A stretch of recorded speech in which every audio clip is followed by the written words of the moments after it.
إن الحمد لله نحمده ونستعينه ونستغفره ونعوذ بالله من شرور أنفسنا ومن سيئات أعمالنا.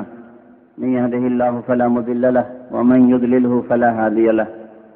وأشهد أن لا إله إلا الله وحده لا شريك له وأشهد أن محمدا عبده ورسوله صلى الله تعالى عليه وعلى آله وصحبه وسلم تسليما كثيرا. أما بعد، فإن خير الحديث كتاب الله وخير الهدي هدي محمد صلى الله عليه وسلم وشر الأمور محدثاتها وكل محدثة بدعة وكل بدعة ضلالة وكل ضلالة في النار. أما بعد، فأعوذ بالله من الشيطان الرجيم. بسم الله الرحمن الرحيم. ولنبلونكم بشيء من الخوف والجوع ونقص من الأموال والأنفس والثمرات وبشر الصابرين الذين إذا أصابتهم مصيبة قالوا إنا لله وإنا إليه راجعون أولئك عليهم صلوات من ربهم ورحمة وأولئك هم المهتدون. মহান আল্লাহর যাবতীয় প্রশংসা, যে আল্লাহ আমাদেরকে সৃষ্টি করেছেন এবং যিনি আমাদেরকে মরণ দান করে থাকেন। দরুদ ও সালাম নাযিল হোক নবী মুহাম্মদুর রাসূলুল্লাহ সাল্লাল্লাহু আলাইহি সাল্লামের উপর, যিনি সর্বোত্তম মানুষ, সৃষ্টির সেরা হলেও তাঁকেও মরণ ছাড়েন। আল্লাহুম্মা সাল্লি আলাইহি আল্লাহুম্মা বারিক আলাইহি। আলোচনা গত সপ্তাহ থেকে আমরা শুরু করেছিলাম মরণ এবং জানাজার বিধিবিধান সম্পর্কে। এ সম্পর্কে অনেক কথাই রয়েছে, সেই জন্য এক দুই দিনে বা এক দুই চার দিনের আলোচনায় শেষ করা খুব অসম্ভব, যার কারণে কয়েকদিন বা কয়েকটি প্রোগ্রামে আমরা আমাদের এই বিষয়বস্তুকে শেষ করব ইনশাআল্লাহ। আজকে দ্বিতীয় দিন এই জানাজার বিধিবিধান সম্পর্কে বা মাইয়িতের মাসলা মাসাইল সম্পর্কে। আল্লাহ রাব্বুল আলামিন সূরা বাকারার 155 নম্বর আয়াত থেকে 57 নম্বর আয়াতে ইরশাদ করেছেন, ওয়ালানাবলুওয়ান্নাকুম বিশাইইম মিনাল খাউফি ওয়াল জু'। হে মানুষ, তোমাদেরকে অবশ্যই আমি পরীক্ষা করব। বিশাইইম মিনাল খাউফ, ভয় ভীতির দ্বারা। মাঝে মাঝে মানুষ ভীত সন্ত্রস্ত হয়, মনে ভয় ঢুকে পড়ে। শত্রু বলে বিভিন্ন রকমের শত্রু মানুষের রয়েছে, ভীত সন্ত্রস্ত করে। বিশাইইম মিনাল খাউফ ওয়াল জু', ক্ষুধার মাধ্যমে। মাঝে মাঝে ক্ষুধার্ত রেখে তোমাদেরকে পরীক্ষা করব। আল্লাহ রাব্বুল আলামিন দারিদ্রতার মাধ্যমে মানুষের পরীক্ষা করে থাকেন, এই আয়াত স্পষ্ট করে। ওয়া নাকসিম মিনাল আমওয়াল, এবং ধন সম্পদের অভাব, ধন সম্পদের ঘাটতি, প্রয়োজন পুরা হচ্ছে না, এর মাধ্যমেও। ওয়াল আনফুস, এবং মানুষের জীবন নফসের ঘাটতি বা অভাবের মাধ্যমে, অর্থাৎ মৃত্যুর মাধ্যমে, প্রাণনাশের মাধ্যমে। হঠাৎ করে নিজে আপনি অথবা আপনার আপনজনের প্রাণের নাশ হবে, মৃত্যুবরণ করবে, এর মাধ্যমে আল্লাহ রাব্বুল আলামিন পরীক্ষা করে থাকেন। ওয়া নাকসিম মিনাল আমওয়ালি ওয়াল আনফুসি ওয়াস সামারাত, এবং ফলমূলের অভাবের মাধ্যমে। ফলের গাছ রয়েছে, ফল কিন্তু গাছে ফলের ফলন নেই, এর মাধ্যমে আল্লাহ রাব্বুল আলামিন মানুষের পরীক্ষা করে থাকেন।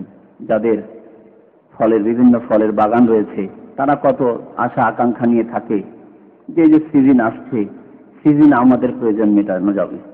অনেক প্রয়োজন রয়েছে, যে প্রয়োজনগুলি আমের ফলগুলি হলে, খেজুর হলে, এই হলে সেই হলে মেটানো সম্ভব হবে। অনেক সময় আল্লাহ রাব্বুল আলামিন মানুষের আশা পূরণ করেন না, এর মাধ্যমে পরীক্ষা করেন মানুষের সামারাত। এসব বিপদ আপদের ক্ষেত্রে মানুষ যেসবের সম্মুখীন হয়ে থাকে বিভিন্ন সময়ে, আল্লাহ রাব্বুল আলামিন পরীক্ষা করে থাকেন। এবং সুসংবাদ রয়েছে এই ক্ষেত্রে তাদের জন্য। আল্লাহ ইরশাদ করেছেন, ওয়াবাশশিরিস সাবিরিন। হে নবী মুহাম্মদ সাল্লাল্লাহু আলাইহি সাল্লাম, ধৈর্যশীলদেরকে, যারা এসব আফত বিপদে, বালা মুসিবতে, পরীক্ষায় তারা ধৈর্য ধারণ করে, দুঃখ কষ্টে ধৈর্য ধারণ করে তাদেরকে সুসংবাদ দিয়ে দেন আল্লাহ রাব্বুল আলামিনের পক্ষ থেকে খাস মদদের, শান্তির এবং আল্লাহর রহমত, দয়ার। ধৈর্যশীল কারা?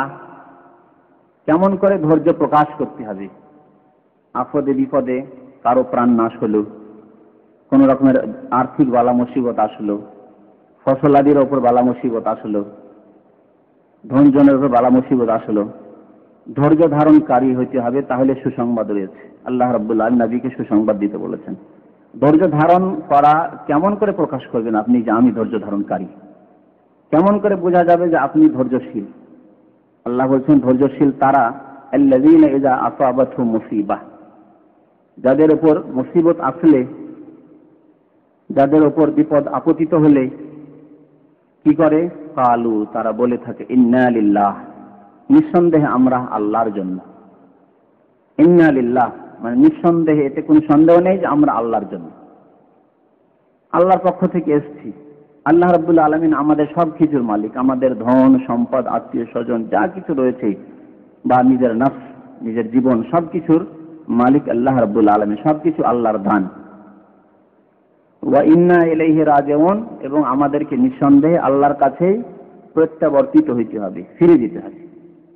এতেও কোনো সন্দেহ নেই যে আল্লাহর পক্ষ থেকে এসেছি, আল্লাহর আদেশ ক্রমে এসেছি, এবং যা কিছু আল্লাহ দিয়েছেন তা আল্লাহর পক্ষ থেকে, আর সব কিছু আল্লাহর কাছে ফিরে যাবে। আমাদের কাছে কোনো কিছুই থাকবে না, আমাদের নিজের আত্মাও থাকবে না, দেহ বডিও থাকবে না, আমাদের জীবনও থাকবে না, আমাদের ধন সম্পদ থাকবে না। ওয়া ইন্না ইলাইহি রাজিউন, সবকিছু আল্লাহর কাছে ফিরে যাবে। আল্লাহ যাকে ইচ্ছা যখন ইচ্ছা দিয়ে থাকে। তাহলে যারা ধৈর্যশীল তারা বালা মুসিবতে, বিপদ আপদে বলে থাকে এই কথা, অন্তর থেকে বলে থাকে, এবং অন্তরে বিশ্বাস যে আমরা আল্লাহর জন্য এবং আল্লাহর কাছেই ফিরে যেতে হবে। আমাদের যা কিছু আল্লাহ দিয়েছেন ধনজন, তা আল্লাহর জন্য, আল্লাহ সন্তুষ্টির জন্য, এবং আল্লাহর কাছে সবকিছু ফিরে যেতে হবে। ওয়া ইন্না ইলাইহি রাজিউন। এদের জন্য সুসংবাদ রয়েছে। কি ধরনের? আল্লাহ রাব্বুল আলামিন বলেছেন উলাইকা আলাইহিম সালাওয়াত, এদের জন্য আল্লাহ রাব্বুল আলামিনের পক্ষ থেকে রয়েছে শান্তি। এদের উপর আল্লাহর পক্ষ থেকে শান্তি বর্ষিত হয়। সালাওয়াতুম মির রাব্বিহিম ওয়া রাহমা, এবং আল্লাহর পক্ষ থেকে করুণা, রাহমত বর্ষিত হয়। শান্তি এবং রহমত আল্লাহর পক্ষ থেকে বর্ষিত হয় ধৈর্যশীলদের ওপর, যারা বলে ইন্না লিল্লাহি ওয়া ইন্না ইলাইহি রাজিউন।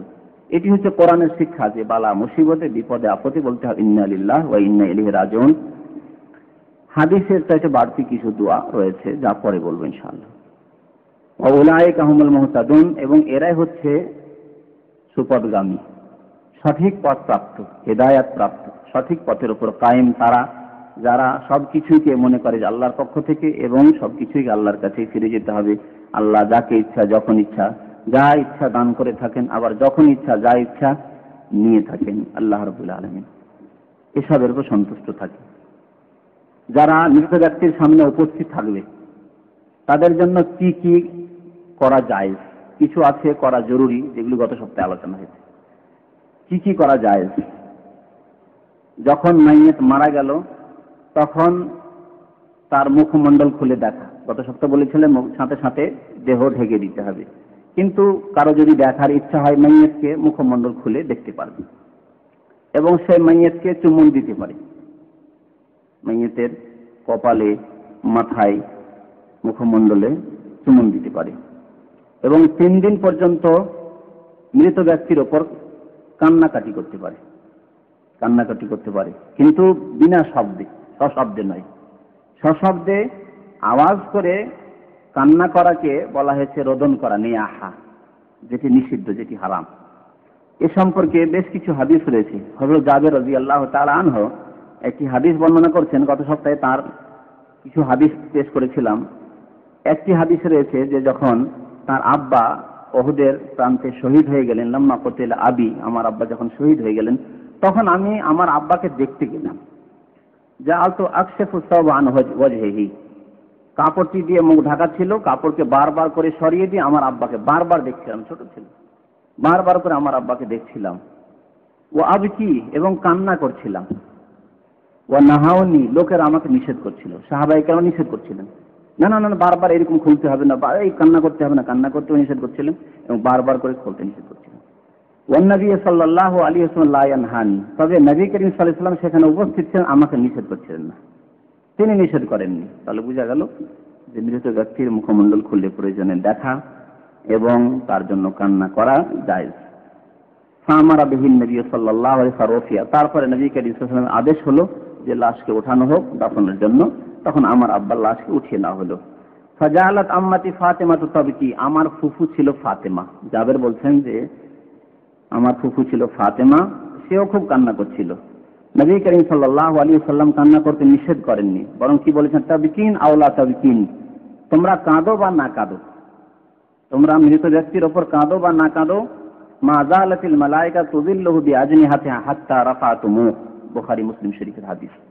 বিশেষ করে হযরত জাবেরের আব্বা শহীদ ওহদের মাঠে, তার সম্পর্কে নবী করিম সাল্লাল্লাহু আলাইহি ওয়াসাল্লাম বলছেন যে এই আব্দুল্লাহর জন্য কান্না করো আর না করো, কান্না করার কোনো প্রয়োজন করে না, সে তার লক্ষ্য উদ্দেশ্যে পৌঁছে গেছে, তার গন্তব্যস্থান জান্নাতুল ফিরদাউসে পৌঁছে গেছে, সে জান্নাত প্রাপ্ত। মা যালাতিল মালায়েকা তুযিল্লুহু বিআজনিহাতিহা, যখন থেকে সে শহীদ হয়ে রৌদ্রে পড়েছিল তখন থেকে ফেরেশতা নিজের ডানা দিয়ে ছায়া করে রয়েছে। তুযিল্লুহু বিআজনিহাতিহা, ফেরেশতার ডানা দিয়ে ছায়া করে রয়েছে, রৌদ্র লাগতে দিচ্ছে না শহীদের লাশ। হাত্তা রাফাতুমুহু, যতক্ষণ পর্যন্ত তোমরা এই লাশকে উঠিয়ে নাওনি ফেরেশতা ছায়া করেছিল। এ হচ্ছে মর্যাদা শহীদের একটি দৃষ্টান্ত, একজন শহীদের।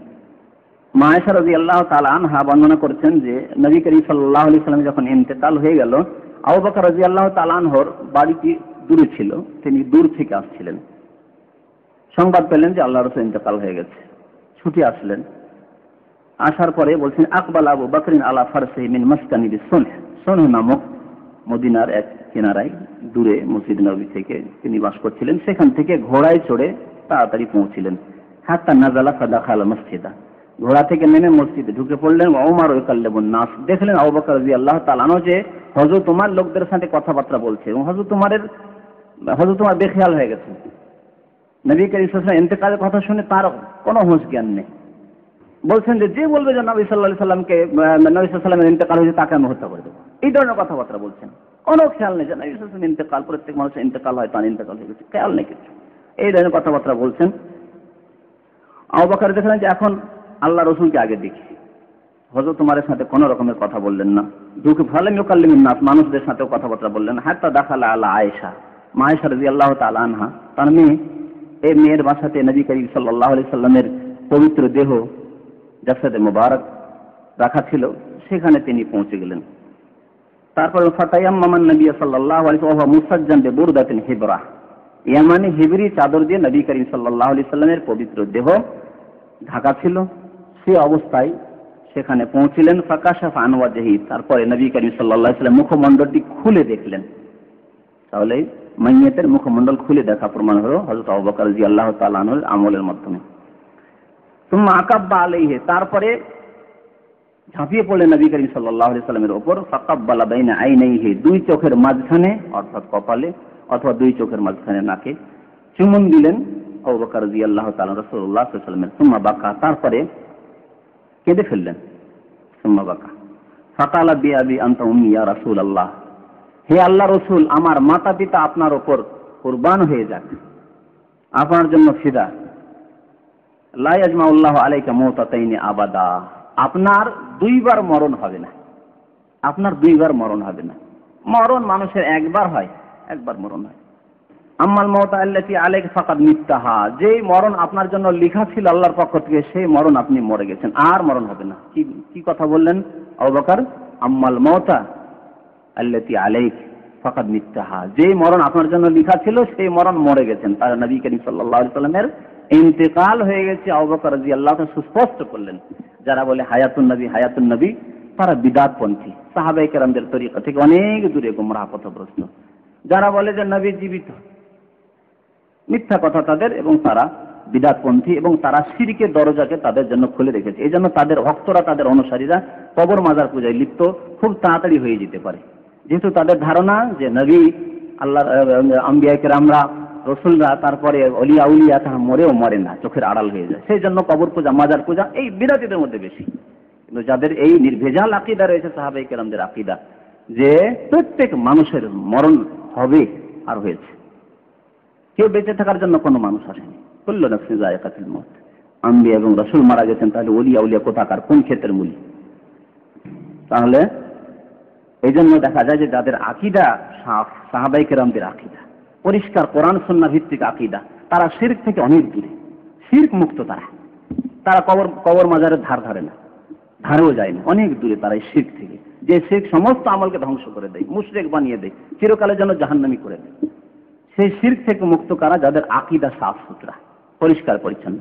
আর যাদের আকীদা হায়াতুন নবী, যাদের আকীদা তো রয়েছে নবী জীবিত, নবী চোখের আড়াল হয়ে গেছেন, ওলি আউলিয়ারা মরেন না, তারাই কবর মাজারে লিপ্ত, কবর মাজার পূজায় লিপ্ত থাকে।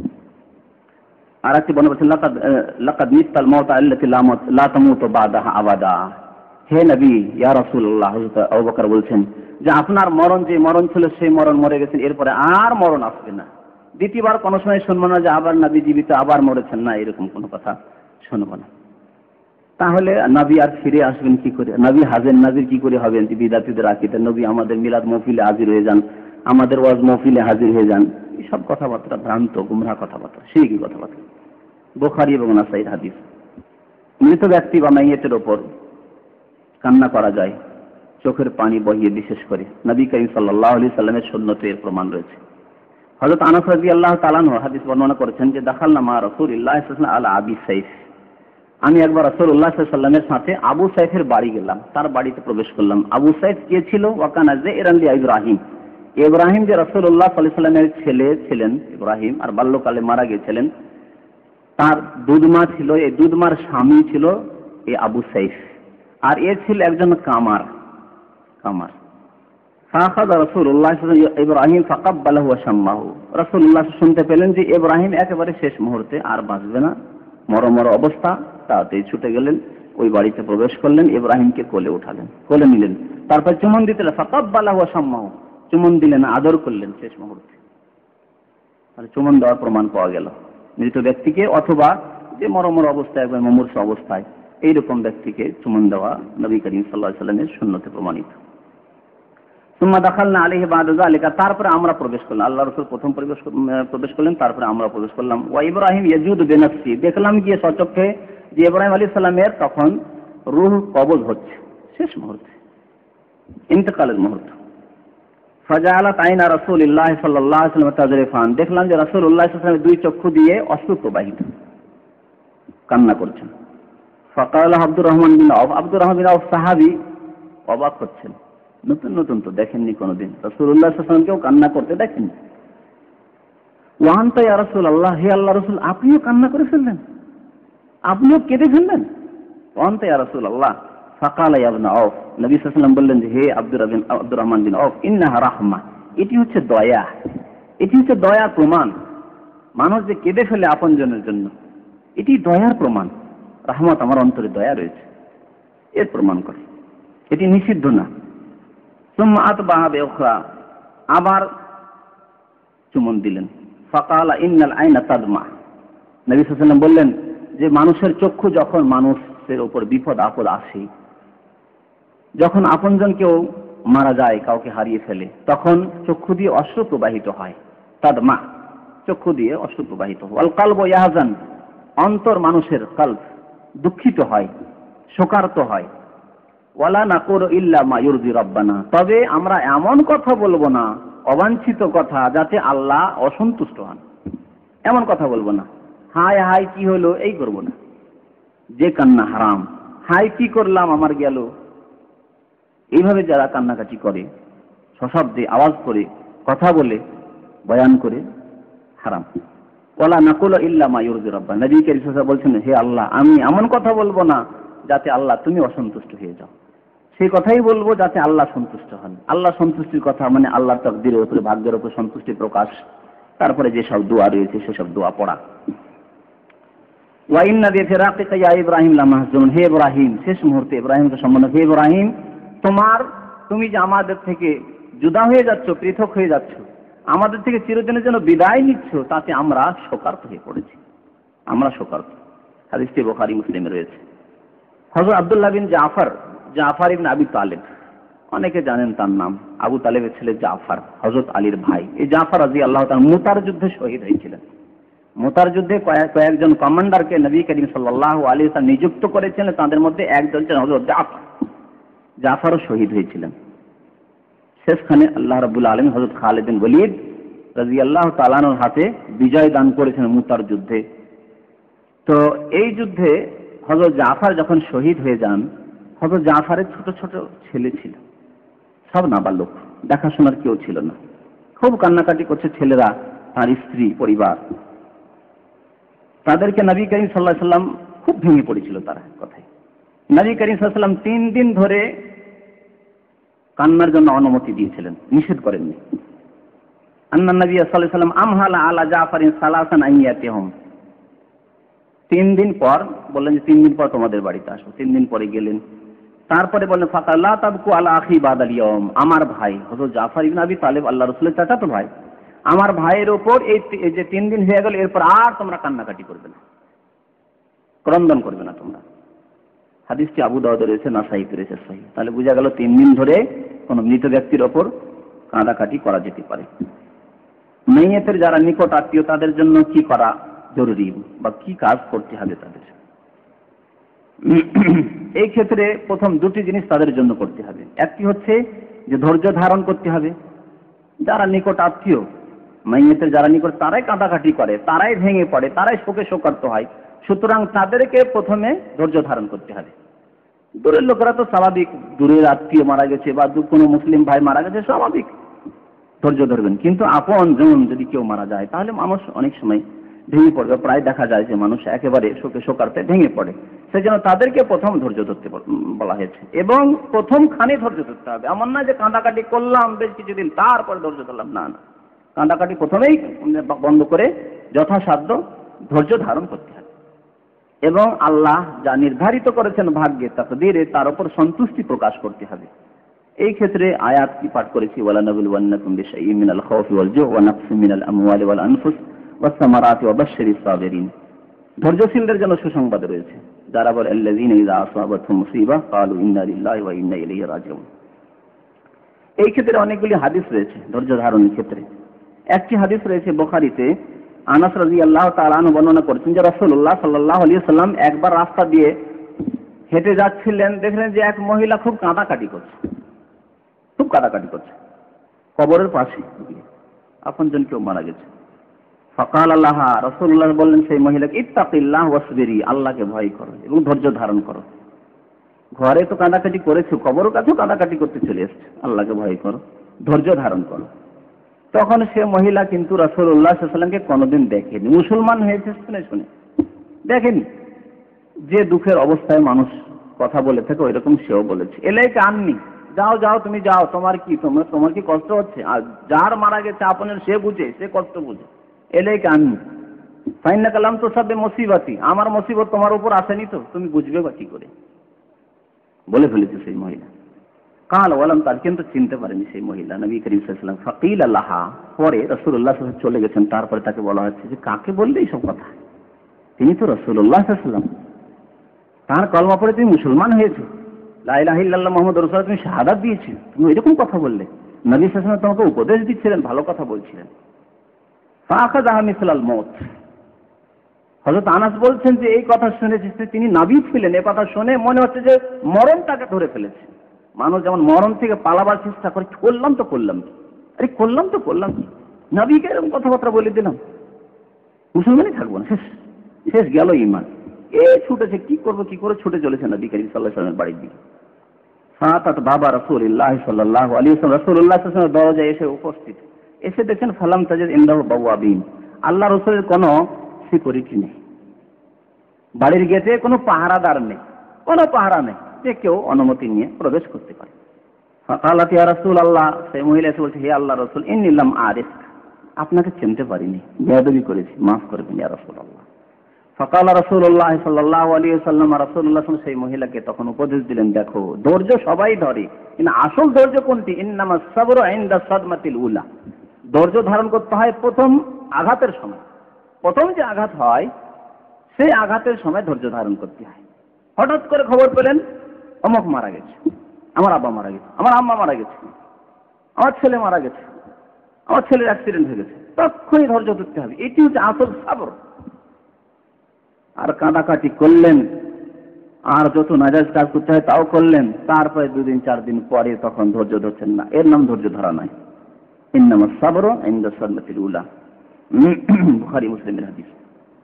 বিশেষ করে ছেলে সন্তান, ছেলে মেয়ে যদি মারা যায়, সন্তান সন্ততি যদি মারা যায়, আর এর উপর যদি ধৈর্য ধারণ করে, যেহেতু মানুষের সবচাইতে নিকটের এবং আপনজন প্রিয়, যাদের জন্য মানুষ ভেঙে পড়ে, তা হচ্ছে ছেলে মেয়ে। ছেলে মেয়ে যদি বাবা মায়ের হক রয়েছে আপন জায়গায়, কিন্তু মানুষ বাবা মায়ের জন্য অত হয়তো ভেঙে পড়ে, যত বেশি ভেঙে পড়ে ছেলে মেয়েদের জন্য। এটি হচ্ছে মানুষের প্রকৃতি, ফিতরাত। এজন্য ছেলে মেয়েদের ওয়াফাত বা ইন্তেকালের সময় ধৈর্য ধারণ করতে বলা হয়েছে, এবং এর অনেক সওয়াবের কথা বলা হয়েছে, ফজিলতের কথা বলা হয়েছে, এবং এই ক্ষেত্রে অনেকগুলি হাদিস রয়েছে। প্রিয় নবী মুহাম্মদুর রাসূলুল্লাহ সাল্লাল্লাহু আলাইহি ওয়াসাল্লামের একটি হাদিস রয়েছে বুখারী মুসলিমে, আইয়ুমা ইমরাতিন মাতাত লাহা সালাসাতাম মিনাল ওয়ালাদ। যে কোনো মহিলার কথা কেন বললেন, পুরুষের কথা বলে? এই জন্য যে মহিলারাই বেশি ভেঙে পড়ে, পুরুষ তো তার অন্তর শক্ত বেশি, ওইভাবে ভেঙে পড়ে না যেমন ভেঙে পড়ে মহিলা। এই জন্য মহিলার কথা বলা হয়েছে এখানে, না হলে ফজিলত পুরুষও পাবে। বাবাও যদি ছেলেদের ইন্তেকালে সবর করে, ধৈর্য ধারণ করে, তাহলে সেও এই সওয়াব হাসিল করবে। নবী করিম সাল্লাল্লাহু আলাইহি ওয়াসাল্লাম বলেছেন, আইয়ুমা ইমরাতিন মাতা লাহা সালাসাতু মিনাল ওয়ালাদ। যে কোনো মহিলা তার যদি 3টি ছেলে মারা যায়, 3টি ছেলে যদি মারা যায়, কানু হিজাবাম মিনান নার, তাহলে এই 3টি ছেলে তার জন্য জাহান্নামের পর্দা স্বরূপ হয়ে যাবে, জাহান্নামে যেতে দেবে না এই ছেলেরা। কালাত ইমরাতুন, এক মহিলা বলল, ইয়া রাসূলুল্লাহ ওয়া ইসনান, ওই মহিলার 2টি ছেলে মারা গিয়েছিল, ভাবছি যে আমি কি ফজিলত পাবো না? ইয়া রাসূল, 2টি ছেলে যদি মারা যায় তো কি হবে? রাসূলুল্লাহ সাল্লাল্লাহু আলাইহি ওয়া ইসনান, 2টো ছেলেও যদি মারা যায়, 2টো মেয়েও যদি মারা যায়, আর যদি ধৈর্য ধারণ করে, তাহলে জাহান্নাম থেকে পর্দা তৈরি করে দেবে, পর্দা হয়ে যাবে, জাহান্নামে যেতে দেবে না সেই নাবালক ছেলেরা। তিনি মুহাম্মদুর রাসূলুল্লাহ আরেকটা হাদিস বলছেন, ইন্নাল্লাহা লা ইয়ারদা লিআবদিহিল মুমিন, আল্লাহ বান্দার জন্য, মুমিন বান্দার জন্য সন্তুষ্ট হন না অতক্ষণ পর্যন্ত। কোন মুমিন বান্দার জন্য? ইযা যাহাবা বিসাফিহি মিন আহলিল, আর যদি পৃথিবী থেকে তার আপনজনকে আল্লাহ নিয়ে নেয়, সে নিয়ে নেয় আপনজন বা প্রিয় জিনিস, ছেলে মেয়ে, একটির আশাবাদী হলো যে আল্লাহ আমাকে সওয়াব দান করবেন এই ধৈর্যের ওপর, তাহলে আল্লাহ রাব্বুল আলামিন সন্তুষ্ট হন না জান্নাত না দিয়ে, ছোটখাটো কোনো কিছু দিয়ে, জান্নাত ছাড়া অন্য কোনো নিয়ামত দিয়ে, অন্য কোনো দান দিয়ে আল্লাহ রাব্বুল আলামিন অন্য কোনো অনুগ্রহ করে সন্তুষ্ট নিজেই হন না আল্লাহ রাব্বুল আলামিন, যতক্ষণ ওই লোককে জান্নাত না দেবেন। ছেলে মারা যাক, মেয়ে মারা যাক, আপনজন মারা যাক, আর ধৈর্য ধারণ করলেন, সওয়াবের আশা করলেন আল্লাহর কাছে, তাহলে আল্লাহ জান্নাত না দিয়ে থাকতে পারেন না। হাদিস নাসাই শরীফের হাদিস। প্রিয় নবী মুহাম্মদুর রাসূলুল্লাহ সাল্লাল্লাহু আলাইহি ওয়াসাল্লাম আরেকটি হাদিসে বলছেন, মামিন মুসলিমিনা, যে কোনো মুসলমান, ইয়ামুতু লাহুমা সালাসাতু মিনাল ওয়ালাদ, যদি 3টি ছেলে মেয়ে মারা যায়, লাম ইয়াবলুগু হিনসার, ওই ছেলে মেয়েরা সাবালক হয়নি। কেন সাবালক হলে তারা গুনাহগার হইতে পারে। সাবালক হওয়ার পরে নামাজে যদি শিথিলতা থাকে, রোজায় যদি শিথিলতা থাকে, হালাল হারামে যদি শিথিলতা থাকে, তাহলে সেই ছেলেরাই গুনাহগার, সুতরাং ওই গ্যারেন্টি নেই। কিন্তু নাবালক অবস্থায় যদি ছেলে মারা যায়, সে নিষ্পাপ মাসুম ছেলে। এই নিষ্পাপ ছেলেরা যদি 3টি ছেলে মারা যায়, ইল্লা আদখালাহুমুল্লাহু আবাওয়াইহিমিল জান্নাতি বিফজলি রাহমাতিহি, তাহলে আল্লাহ রাব্বুল আলামিন তার রহমতে, তার ফজল করমে সেই ছেলেগুলিকে এবং সেই ছেলেদের বাবা মাকেও জান্নাত দেবেন, জান্নাতে দাখিল করবেন, আল্লাহ জান্নাত দান করবেন। কাল ওয়ায়াকুনুনা আলা বাবিন মিন আবাবিল জান্নাহ, ওই ছেলেদের তো কোনো হিসাব নিকাশ নেই, সুতরাং আগে অলরেডি জান্নাতের দরজায় পৌঁছে গেছে, জান্নাতের দরজায় পৌঁছে আছে জান্নাতে যাওয়ার জন্য। ওখানে পৌঁছে গিয়ে ফেরেশতারা বলতে, যাও, দেখছো কি তামাশা, এখানে যাওয়ার জন্য মানুষ তাই করছে যে কখন জান্নাতে যেতে পারবার, তোমরা দরজায় এসে দাঁড়িয়ে আছো, দরজায় দাঁড়িয়ে থাকবে এই ছেলেরা। ওয়ায়াকুনুনা আলা বাবিন মিন আবাবিল জান্নাহ ফায়ুকালু লাহুম, তখন তাদেরকে বলে, উদখুলুল জান্নাহ, যাও জান্নাতে দাখিল হয়ে যাও। ফায়াকুলুনা, বলবে, হাত্তা ইয়াজি আবাওয়ানা, অতক্ষণ আমরা যাব না, এখানে দাঁড়িয়ে থাকবো, অপেক্ষায় রয়েছি। কার? বাবা মায়ের।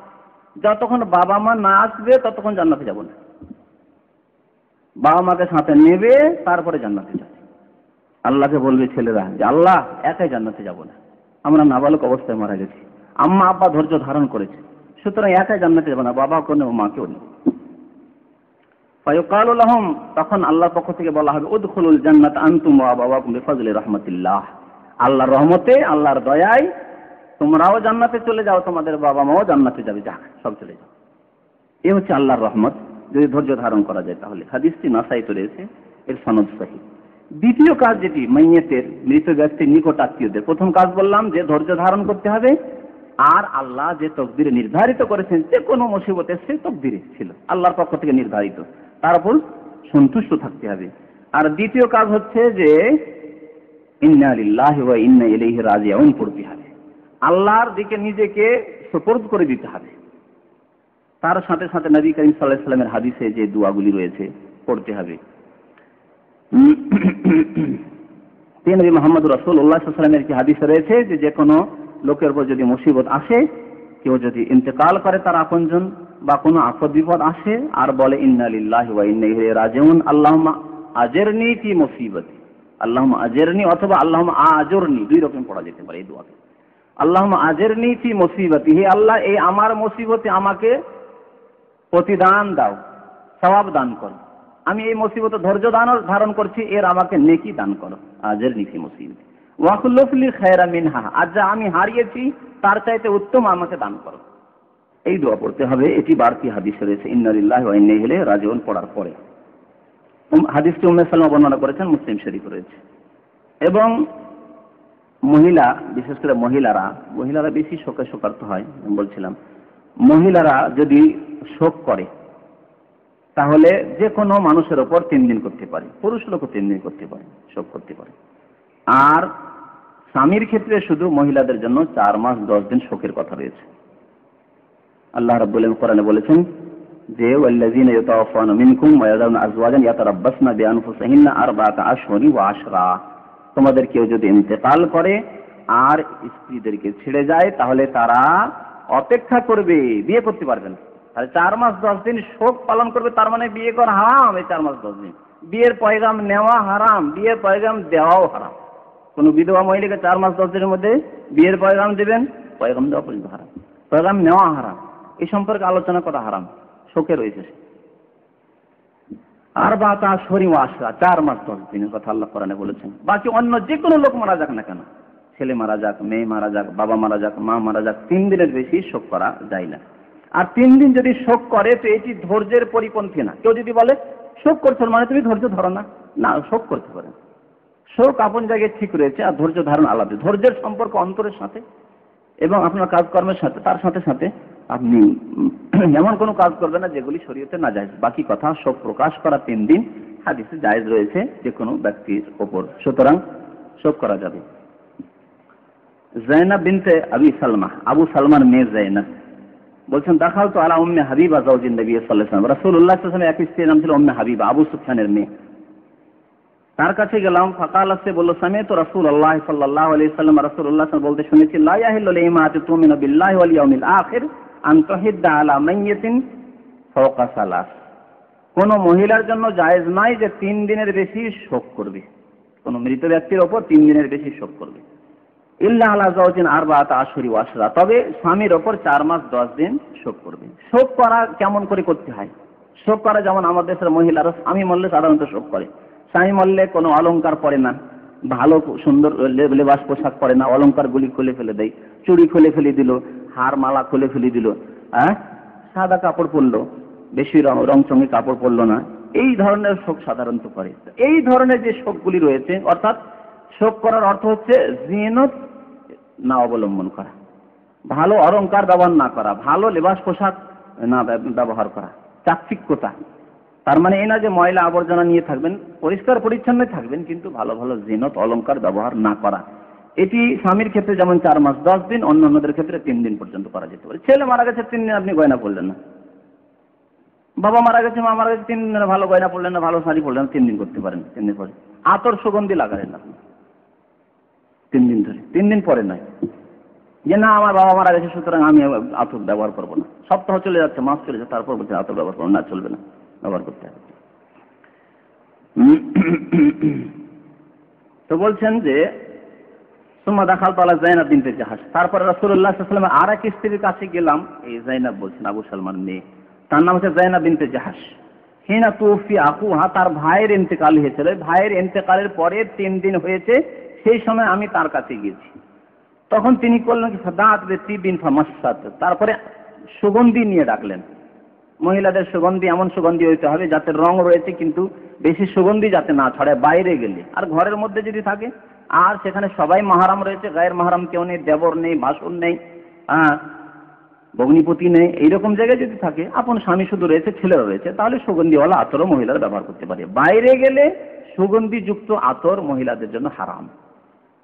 সুগন্ধিযুক্ত আতর ব্যবহার করে বাইরে রাস্তাঘাটে চলাফেরা করা আর অন্য কোনো অপর পুরুষ সেই সুগন্ধি উপলব্ধি করবে, এটিকে এই মহিলাকে বলা হয়েছে জানিয়া, জানিয়া বলা হয়েছে, জেনাকারিনী মহিলা বলা হয়েছে, সাবধান মহিলা। তো হযরত যায়েনব বিনতে জাহাসের ভাইয়ের ইন্তেকাল হয়েছিল, তিনি করলেন 3 দিন হয়ে গেছে, সুতরাং আর তো বেশি শোক করা যাবে না, সুতরাং কমপক্ষে এর প্রমাণ দিতে হবে আমি আর শোক করছি না। সেই জন্য তার কোনো প্রয়োজন ছিল না, নিলেন সুগন্ধি হাতে নিলেন, আর হাতে নেওয়ার পরে একটু মেখে নিলেন। সুম্মা কালা, তারপরে বলছেন তিনি মালি বিত্তিবে মিন হাজা, আমার সুগন্ধির কোনো প্রয়োজন নেই। রাসূলুল্লাহ সাল্লাল্লাহু আলাইহি ওয়াসাল্লামের ইন্তেকাল হয়ে গেছে, সুগন্ধি কার জন্য নেব, আতর কার জন্য ব্যবহার করব, কোনো প্রয়োজন নেই। কিন্তু কেন ব্যবহার করলেন যায়েনব বিনতে জাহাস? বলছেন গায়রা আন্নী সামিআতু রাসূলুল্লাহ সাল্লাল্লাহু আলাইহি ওয়াসাল্লাম ইয়াকুল, এই জন্যই আমি আতর এখন ব্যবহার করলাম যে রাসূলুল্লাহ সাল্লাল্লাহু আলাইহি ওয়াসাল্লাম বলতে শুনেছি যে লা ইয়াহিল্লু লিইমরাতিন তুমিনু বিল্লাহি ওয়াল ইয়াউমিল আখির আন তুহিদ্দা আলা মাইয়িতিন ফাওকা সালাস, 3 দিনের বেশি কারো উপর শোক করা হারাম, ইল্লা আলা যাওজ, শুধু স্বামী ছাড়া। এতক্ষণ বলছিলাম যে মাইয়িতে যারা নিকট আছে তাদের জন্য কি করণীয় বা করা জরুরি, এখন কি করা হারাম তার উল্টো। মাইয়িতের যারা নিকট আছে তাদের জন্য কি কি কাজগুলি হারাম আর মানুষ করে থাকে, তার মধ্যে একটি কাজ হচ্ছে নুহা করা, মানে রোদন করে কান্না করা, রোদন করে উচ্চ স্বরে আওয়াজ করে বয়ান করে কান্না করা, যা আমাদের পরিবেশে হয়ে থাকে, এটি হচ্ছে হারাম। নবী মুহাম্মদ রাসূলুল্লাহ সাল্লাল্লাহু আলাইহি ওয়াসাল্লাম এই ক্ষেত্রে অনেকগুলি হাদিস রয়েছে। একটি হাদিস রয়েছে আরবাউন ফি উম্মতি মিন আমরিল জাহিলিয়া, আমার উম্মতে 4টি আচরণ রয়েছে যেগুলো হচ্ছে জাহিলিয়াতের আচরণ, জাহিলি জামানার অর্থাৎ মুশরিকদের আচরণ, কাফেরদের আচরণ। আল ফাখর ফিল আহসাব, একটি হচ্ছে বংশ নিয়ে অহংকার প্রকাশ করা। মুসলমান সমাজে অধিকাংশ মানুষদের এইরকম চরিত্র রয়েছে, বংশ নিয়ে অহংকার করা, আমার বংশ এইরকম, আমার বংশ এইরকম, আমার বংশে ডাক্তার রয়েছে তো আমার বংশে ইঞ্জিনিয়ার রয়েছে, আমার দাদা এরকম আলেম ছিল তো আমার পরিবার এইরকম ধার্মিক পরিবার, সবগুলি নিষিদ্ধ না। বংশ নিয়ে ফখর করা এই জাহিলিয়াতের চরিত্র। ওয়া তানফিল আনসাব, আর দ্বিতীয় জাহিলি চরিত্র হচ্ছে, মুশরিকদের চরিত্র হচ্ছে যে কারো বংশের ওপর সমালোচনা করা, বংশ নিয়ে সমালোচনা করা বা সন্দিহান হওয়া। কোন ছেলে সম্পর্কে বলছে না এই ছেলেটি যারও সন্তান, এই ছেলেটি আরে ওর ছেলে না, যারও সন্তান, অথচ আপনার কাছে ওই রকমের কোনো প্রমাণ নেই, 4টি সাক্ষী নেই। যদি এইরকম কথা বলেন 4টি সাক্ষী দিতে হবে। 4টি সাক্ষী যদি না দিতে পারেন জেনার ক্ষেত্রে, ওকে কোন মানুষকে যারও সন্তান বললেন তার মানে তার মা হচ্ছে কি জেনাকারিনী, সুতরাং 4টি প্রমাণ দিতে হবে, শাহাদাত দিতে হবে। আর যদি না নিয়ে আসতে পারেন সূরা নূরের আয়াত পড়বেন। আল্লাহ রাব্বুল কি বলছেন? ওয়াল্লাযীনা ইয়ারমুনাল মুহসানাত, যারা সতী নারীর উপর মিথ্যারোপ করল, অপবাদ দিল, সুম্মা লাম ইয়াতু বিআরবাতি শুহাদা, তারপর 4টি সাক্ষী নিয়ে আসতে পারলো না, ফাজলিদুহুম সামানিনা জালদা, তাদেরকে 80 কোড়া লাগাও, 80 বার কষাঘাত করতে হবে। এই হচ্ছে শরীয়তের বিধান।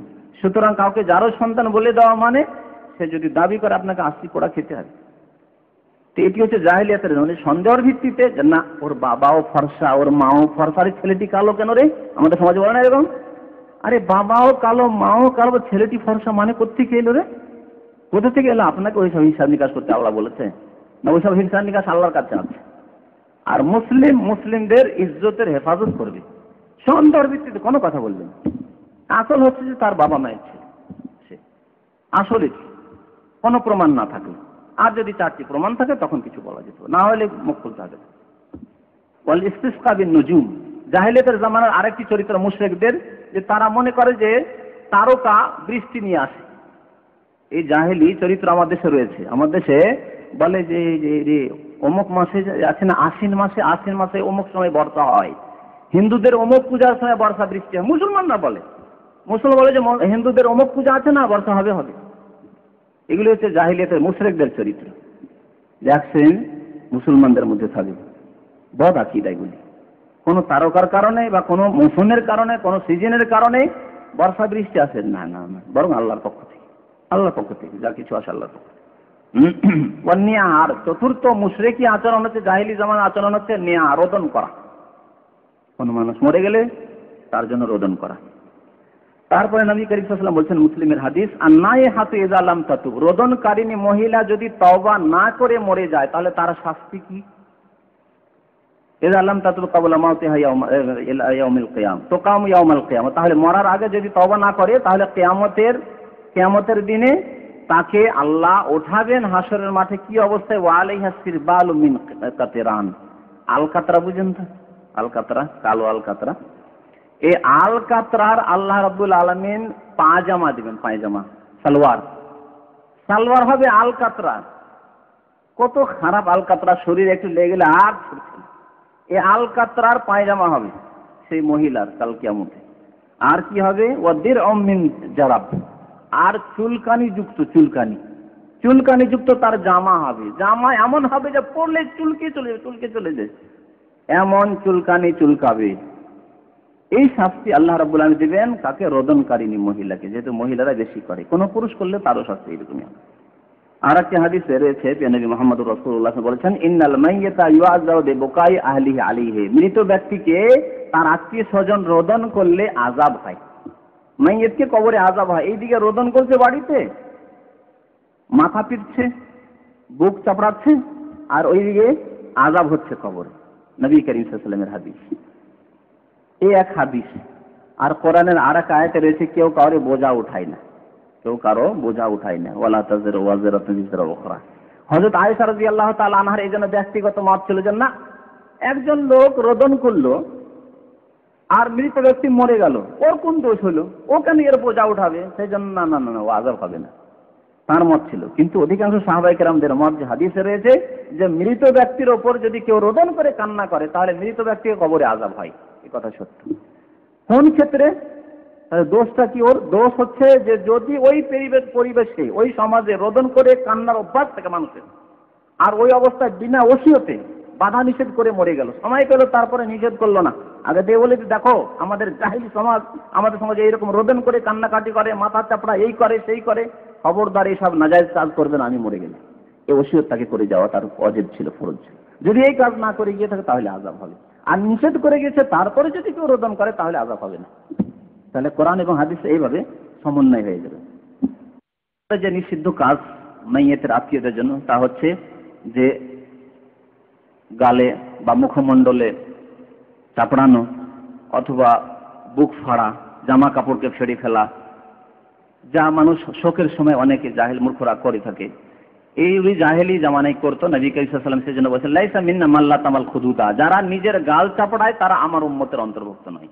ওয়াসাক্কাল, যে বা তারা জামা কাপড়কে ফেড়ে ফেলে দেয় বা বুক পিটে, এরাও আমার উম্মতের অন্তর্ভুক্ত না। ওয়া দাআবে দাওয়াল জাহিলিয়া, জাহিলিয়াতের জামানা মত বলে হাই কি করলাম, হাই কি হলো আমার, হাই কি হলো, এই যারা করে এরা জাহিলিয়াতের ডাক ডাকে। সুতরাং এরা আমার উম্মতের অন্তর্ভুক্ত নয়। বুখারী মুসলিমের হাদিস।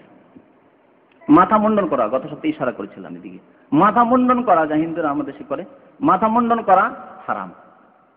হাদিস গত সপ্তাহে শুনিয়েছিলাম, আবু মুসা আশআরী রাদিয়াল্লাহু তাআলা আনহু হাদিস, তিনি এই হাদিসটি বর্ণনা করেছিলেন। ছেলেকে বলেছিলেন যে রাসূলুল্লাহ সাল্লাল্লাহু আলাইহি ওয়াসাল্লাম সম্পর্ক ছেদের ঘোষণা করেছেন, মিনাস সালিকাতি ওয়াল হালকাতি ওয়াশ শাক্কা, যারা এই ধরনের আচরণ করে তার মধ্যে একটি হচ্ছে হালেকা, মাথা মুন্ডন যারা করে শোকের কারণে। এর বিপরীত হারাম, যেমন মাথা মুন্ডন করা হারাম শোকের কারণে, এর বিপরীত হারাম। চুল বড় বড় হয়ে গেছে, তারপরে শোকার তো চুল কাটছেন না, নাপিতের কাছে যাচ্ছেন না, হারাম। রাসূলুল্লাহ সাল্লাল্লাহু আলাইহি ওয়াসাল্লাম মহিলাদের সাথে কথায় বায়াত নিতেন, মানে ইসলাম গ্রহণ করলে এই বায়াত ইসলামে রয়েছে। এই পীরদের বায়াত ইসলামের নেই। ইসলামে কিসের বায়াত রয়েছে? কেউ যদি নতুন মুসলমান হয়, ইসলাম কবুল করে, তাহলে শপথ করো যে তুমি 5 ওয়াক্ত নামাজ পড়বে, রোজা রাখবে, হজ করবে, যাকাত দেবে, এই করবে সেই করবে, হারাম থেকে বেঁচে থাকবে। তো নবী করিম সাল্লাল্লাহু আলাইহি ওয়াসাল্লাম যেহেতু জাহিলিয়াতের জামানায় এরকম আচরণ ছিল, রোদন করা আর গাল চাপড়ানো, বুক চাপড়ানো, সেই জন্য নবী করিম সাল্লাল্লাহু আলাইহি ওয়াসাল্লাম শপথ নিতেন তখন এইসব কথা আর অঙ্গীকার নিতেন তাদের কাছে। তো এক মহিলা যে রাসূলুল্লাহ সাল্লাল্লাহু আলাইহি ওয়াসাল্লামের সাথে শপথ করেছিল, আর কথায় শপথ করতেন, জীবনে কোনোদিন নবী করিম সাল্লাল্লাহু আলাইহি ওয়াসাল্লাম হাতে হাত দিয়ে মহিলাদের সাথে শপথ করেননি। আর বিদাতি বন্য পীরেরা হাতে মুসাফা করে মুরিদিনদের সাথে, মুরিদ মহিলাদের সাথে শপথ নিয়ে থাকে, বয়াত করে থাকে। একে হচ্ছে বিদাতি বয়াত, সুফিয়ানা বয়াত, তীরতন্ত্রের বয়াত, বিদাতি বয়াত। দ্বিতীয় নম্বর হচ্ছে হারাম বয়াত, মহিলাদের সাথে হাতে হাত দিয়ে বয়াত। তো নবী করিম সাল্লাল্লাহু আলাইহি ওয়াসাল্লাম বলেছিলেন যে ওয়ান লা নানশুরা শারান, যে আমরা চুলকে ছেড়ে দেব না শোকের কারণে। মহিলাদেরকে বলা হয়েছিল যে একেবারে না, যে যে অপ্রয়োজনীয় জিনিস রয়েছে, যেমন নখ কাটতে হবে প্রয়োজনে, অপ্রয়োজনীয় চুল রয়েছে, বগলের নিচে চুল রয়েছে, আরো অপ্রয়োজনীয় চুল যেগুলি রয়েছে সেগুলি যখন প্রয়োজন কাটা সেগুলি কাটতে হবে, সাফ করতে হবে। যদি না শোকের জন্য, না ওই শোকের জন্য আমি ওসব করবো না, না হারাম। তারপরে চিরুনি করব না, শোকের জন্য চিরুনি করব না, পড়ে আছে বিক্ষিপ্ত হয়ে চুল, চিরুনি করছেন না শোকের জন্য, নিষেধ, হারাম, নবী সাল্লাল্লাহু আলাইহি ওয়াসাল্লাম নিষেধ করেছেন। আর একটি জিনিস এর অন্তর্ভুক্ত, আজকালকার জামানায় যেসব মুসলমান ভাইরা দাড়ি মুন্ডায়, তাদের বাবা মা মারা গেলে, ছেলে মারা গেলে শোকে শোকার্ত হয়ে কয়েকদিনের জন্য দাড়ি মুন্ডা বাদ দিল। তাহলে এই দাড়ি মুন্ডা কি জন্য বাদ দিল? এই জন্য না যে রসুলের সুন্নত, তাই না? রসুলের আদর্শ, রাসূলুল্লাহ আদেশ করেছেন সুতরাং দাড়ি রেখেছি, তাই এই জন্য কি? ওই জন্য নাই। আপনজন মারা গেছে, শোকে শোকার্ত হয়ে দাড়িতে হাত দেবো না, থাক 10 দিন 20 দিন থাকলো, হয়তো সপ্তাহে সেভ করে, ওই 10 দিন 20 দিন 25 দিন 1 মাস পরে দেখে দাড়ি বড় বড় হয়ে গেছে, মোচো বড় বড় হয়ে গেছে, তখন গিয়ে নাপিতের কাছে যাচ্ছে, দাড়ি সাফ করে দাও, শোক দূর হয়ে গেছে। হারাম, এও হারাম। যেহেতু নবী করিম সাল্লাল্লাহু আলাইহি ওয়াসাল্লাম বিক্ষিপ্ত চুল রাখতে নিষেধ করেছেন, চুল প্রয়োজনে চুল কাটতে হবে। আর আপনি শোকের জন্য এখন যে দাড়িটি আপনি রাখছেন, দাড়ি এমনি রাখা আপনার আল্লাহর পক্ষ থেকে, রাসূলের পক্ষ থেকে আদেশ, কিন্তু আপনি এখন যে দাড়ি রাখছেন আল্লাহ রাসূলের আদেশ পালনের উদ্দেশ্যে দাড়ি রাখছেন না, শোকের জন্য দাড়ি রাখছেন। সুতরাং এইরকম করা হারাম। এই নিয়েতে দাড়ি ছেড়ে দিয়েছি, হারাম। আর 2-4-10 দিন গেল, যখন শোক একটু দূর হলো তখন আবার দাড়ি সাফ করে দিলাম, না, চলবে না, হারাম। আর একটি বিষয় নিয়ে আলোচনা করবো, সেটি হচ্ছে মৃত ব্যক্তি মারা গেলে কিছু লক্ষণ আছে, যেসব লক্ষণ দেখলে বা যেসব লক্ষণের কথা হাদিসে রয়েছে, সেসব লক্ষণ পাওয়া গেলে জানতে হবে যে লোকটি ভাগ্যবান, লোকটি ভাগ্যবান। অনেকগুলি লক্ষণ এই ক্ষেত্রে রয়েছে। কেমন করে বুঝবো যে লোকটি ভাগ্যবান? হাদিসে রয়েছে এর প্রমাণ। তার মধ্যে একটি হচ্ছে, প্রথম, যে ইন্তেকালের মুহূর্তে যদি কালেমায়ে লা ইলাহা ইল্লাল্লাহ মুহাম্মাদুর রাসূলুল্লাহ বলার সুযোগ পায়, চোখের সামনে দেখতে পেলেন যে মাশাআল্লাহ, আমরা তালকিন করলাম, তালকিনের কথা কত সত্য বলেছিলাম, তালকিন করবেন লা ইলাহা ইল্লাল্লাহ মুহাম্মাদুর রাসূলুল্লাহ, আশহাদু আল্লা ইলাহা ইল্লাল্লাহ ওয়া আশহাদু আন্না মুহাম্মাদান আবদুহু ওয়া রাসূলুহু, তার সামনে বলছেন আর সেও আপনার সাথে সাথে বলল, একবার কমপক্ষে বলা সুযোগ পেয়ে জবান নড়িয়ে বলছে, বুঝতে পারলেন যে বল, আর তারপরে ইন্তেকাল হলো, ভাগ্যবান। এটি হচ্ছে ভালো লক্ষণ যে মাইয়েত ভাগ্যবান, জান্নাতি ইনশাআল্লাহ। এই ক্ষেত্রে অনেকগুলি হাদিস রয়েছে, তার মধ্যে একটি হাদিস বলছি, প্রিয় নবী মুহাম্মদুর রাসূলুল্লাহ সাল্লাল্লাহু আলাইহি সাল্লাম বলেছেন, মান কানা আখিরু কালামিহি লা ইলাহা ইল্লাল্লাহ দাখালাল জান্নাহ। হাকিমে রয়েছে হাদিসটি, হাদিসটি হাসান। যে ব্যক্তির শেষ কথা হবে লা ইলাহা ইল্লাল্লাহ মুহাম্মদুর রাসূলুল্লাহ, আল্লাহ ছাড়া কেউ সত্য মাবুদ নেই এবং মুহাম্মদ সাল্লাল্লাহু আলাইহি সাল্লাম আল্লাহর প্রেরিত রাসূল, সে জান্নাতে যাবেই যাবে, দাখালাল জান্নাহ, ভাগ্যবান সে। শেষখানে কালেমা লা ইলাহা, দোয়া করেন আল্লাহর কাছে, আল্লাহ যেন আমাদের সবাইকে কালেমা লা ইলাহা ইল্লাল্লাহর উপর মরণ দান করেন। আল্লাহ যেন আমাদেরকে সুযোগ দান করেন যাতে করে কালেমা লা ইলাহা ইল্লাল্লাহ মুহাম্মাদুর রাসূলুল্লাহ পড়ে আমরা মৃত্যুবরণ করতে পারি, আল্লাহুম্মা আমিন। দ্বিতীয় ভালো লক্ষণ হচ্ছে যে মরণের পরে ইন্তেকাল হয়ে গেল, রূহ কবজ হয়ে গেছে, তারপরে যদি দেখা যায় যে কপাল ঘেমে গেছে, এটি অনেক নেক মানুষদের দেখা যায়, আমরা নিজেও দেখেছি। নেক যারা সৎ মানুষ, দেখা যায় ইন্তেকালের পরে কপাল ঘেমে গেছে, ঘাম দেখা যাচ্ছে, এটি হচ্ছে ভালো লক্ষণ। নবী মুহাম্মদুর রাসূলুল্লাহ সাল্লাল্লাহু আলাইহি ওয়াসাল্লামের একটি হাদিস রয়েছে, বুরাইদা ইবনে হুসাইব বলছেন যে সামিআতু রাসূলুল্লাহ সাল্লাল্লাহু আলাইহি ওয়াসাল্লাম বলছি যে আল্লাহ রাসূলকে বলতে শুনেছি, তিনি বলছেন, মাউতুল মুমিনি বিআরাকিল জাবিন, মুমিনের মরণ হয় কপালের ঘামের সাথে, অর্থাৎ ইন্তেকালের মুহূর্তে কপালে ঘাম ছড়িয়ে পড়ে, ঘাম ছুটে পড়ে, এটি হচ্ছে লক্ষণ। কেন হয় এই হিকমত সম্পর্কে উলামায়ে কেরামরা, হাদিসে যারা ভাষ্য লিখেছে তারা বলেছেন যে সৎ মানুষের মরণের সময় যে কষ্ট হয়, সেই কষ্ট দিয়ে আল্লাহ কবরের আযাবকে মাফ করে দেন, আর কবরের আযাব দেবেন না। এই জন্য সেই মুহূর্তে আল্লাহ কষ্ট দেন, সেই মুহূর্তে আল্লাহ কষ্ট দেন। আর যে কোনো কষ্টের কাজ করলে, ভারী কাজ করলে ঘাম বের হয়, এই জন্য বলা হয়েছে, আল্লাহু আলাম। কিন্তু এটি একটি লক্ষণ, এটি একটি লক্ষণ যে লোক ভালো মানুষ ছিল। তৃতীয় লক্ষণ হচ্ছে যে জুমার দিনে অথবা জুমার রাতে যদি ইন্তেকাল হয়, জুমার রাতে অথবা জুমার দিনে যদি ইন্তেকাল হয়, তাহলে জানতে হবে লোকটি ভাগ্যবান। নবী মুহাম্মদুর রাসূলুল্লাহ সাল্লাল্লাহু আলাইহি ওয়াসাল্লামের হাদিস রয়েছে, মা মিন মুসলিমিন ইয়ামুতু ইয়াউমাল জুমআ, যে কোনো মুসলমান যদি জুমার দিনে মারা যায়, আও লাইলাতাল জুমআ, অথবা জুমার রাতে মারা যায়, ইল্লা ওয়াকাহুল্লাহু ফিতনাতাল কবর, তাহলে আল্লাহ তাকে আযাবে কবর থেকে, কবরের আযাব থেকে মুক্ত করে দেবেন, আযাবকে আল্লাহ দূর করে দেবেন কবরের। মুসনাদ আহমদের হাদিস, হাদিসটি হাসান। তাহলে বোঝা যাচ্ছে জুমার দিনের ইন্তেকাল হচ্ছে ভালো বা রাতের। আর একটি ভালো লক্ষণ হচ্ছে যদি জিহাদে ফি সাবিলিল্লাহ কেউ মারা যেতে পারে, বড় ভালো লক্ষণ।